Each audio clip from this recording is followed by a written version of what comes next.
সমুদ্রের তীরবর্তী আইলা অঞ্চলে বসবাস করত তারা। তাদের প্রধান পেশা ছিল মৎস্য শিকার। মাছ শিকার ছিল তাদের জীবিকার মূল উৎস। হযরত দাউদ আলাইহিস সালাম ছিলেন তাদের নবী। সময়টা ছিল প্রায় 1013 থেকে নিয়ে 983 খ্রিস্টপূর্ব। পুরো সপ্তাহ তারা মাছ শিকার সহ অন্যান্য কাজ করত। শুধুমাত্র শনিবার মাছ শিকার বা অন্যান্য কাজকর্ম তাদের জন্য নিষেধ ছিল, কারণ এটা ছিল তাদের জন্য ইবাদতের দিন। শনিবারের দিন মাছ শিকার করা কঠিনভাবে তাদের জন্য নিষেধ ছিল।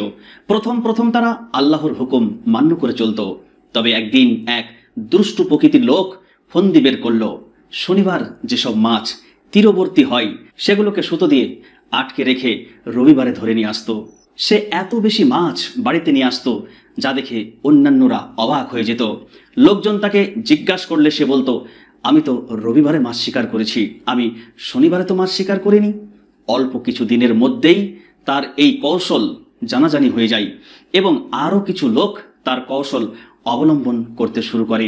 কেউ কেউ সমুদ্রের তীরে গর্ত খনন করে রাখত। শনিবার মাছগুলো গর্তের ভিতর জমা হলে তারা গর্তের মুখ বন্ধ করে দিত আর রবিবার সেগুলি ধরে নিয়ে বাড়ি আসতো। তবে আল্লাহর নবী হযরত দাউদ আলাইহিস সালামের খাঁটি অনুসারী ও সৎ লোকেরা তাদের এই অন্যায় কাজে বাধা দিতেন এবং মাছ শিকার করতে কঠিনভাবে নিষেধ করতেন। তবে তারা নিষেধ অমান্য করত আর বলতো, আমরা তো শনিবারের দিন মাছ শিকার করি নাই, আমরা মাছ শিকার করেছি রবিবারের দিন। অবশেষে ইমানদাররা অপারগ হয়ে সেই সব কৌশলী লোকদের সঙ্গে সম্পর্ক ছিন্ন করে দেন এবং তাদের কাছ থেকে পৃথক হয়ে যান। তারা গ্রামের মাঝখানে একটি দেওয়াল তৈরি করে দেন। সৎ লোকেরা একটি দরজা দিয়ে যাতায়াত করতেন আর অসাধু সীমা লঙ্ঘনকারী লোকেরা অন্য দরজা দিয়ে যাতায়াত করত। এভাবে অনেক দিন অতিবাহিত হয়ে যায়। একদিন হঠাৎ এক বিস্ময়কর ঘটনা ঘটে যায়। রাত শেষে ভোর পেরিয়ে বেলা গড়িয়ে গেলেও লোকেদের কোনো সাড়া শব্দ পাওয়া যায় না। ভিতর থেকেও তাদের কোনো সাড়া শব্দ নেই। কোনোভাবে তারা বাইরেও বেরিয়ে আসে না। অনেকক্ষণ কেটে যাওয়ার পর, অনেক সময় চলে যাওয়ার পর খোঁজ খবর নিতে একজন ব্যক্তি প্রাচীরে উঠে দেখল তো অবাক হয়ে গেল। দেখা যায় পরিবার সহ নারী পুরুষ সকলেই বানর হয়ে গেছে। তাদের লেজও গজিয়েছে। তাদের সবাইকে চেনা যাচ্ছিল, সে অমুক পুরুষ, সে অমুক নারী এবং অমুক শিশু ইত্যাদি। হযরত কাতাদা রহমাতুল্লাহ আলাইহি বলেন, বৃদ্ধরা শূকর হয়ে গেছিল এবং যুবকরা বানর হয়ে গেছিল। তারা সকলেই নিজের আত্মীয় স্বজনকে চিনতে পেরেছিল এবং তাদের কাছে গিয়ে অঝোর নয়নে অশ্রু বিসর্জন করেছিল, খুব বেশি কান্না করেছিল। আল্লাহ তাআলা বলেন, তোমরা তো তাদের ভালোভাবে জানো যারা শনিবারের ব্যাপারে সীমালঙ্ঘন করেছিল।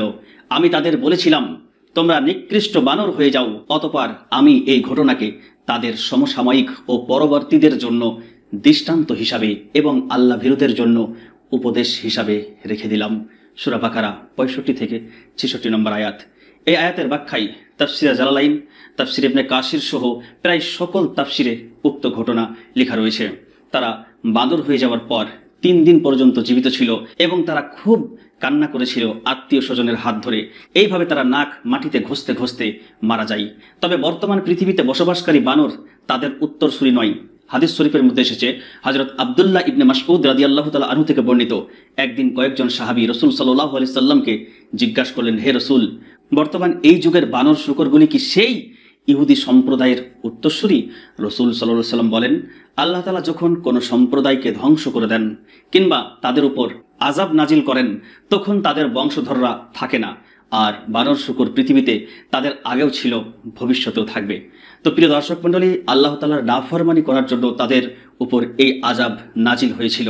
বর্তমানে আমরা কতই নাফরমানি করি, আমাদের উপরে আযাব আসে না। কারণ হলো আমরা বিশ্বনবী সাল্লাল্লাহু আলাইহি ওয়াসাল্লামের উম্মত। কিন্তু মৃত্যুর পর অবশ্যই আমরা কঠিন আযাবের শিকার হব যদি ভুল পথে আমরা চলি।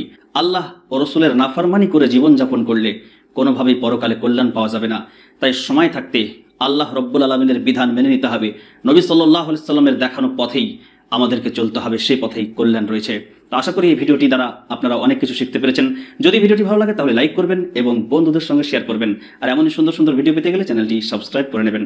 তো সকলে ভালো থাকবেন। আল্লাহ হাফিজ।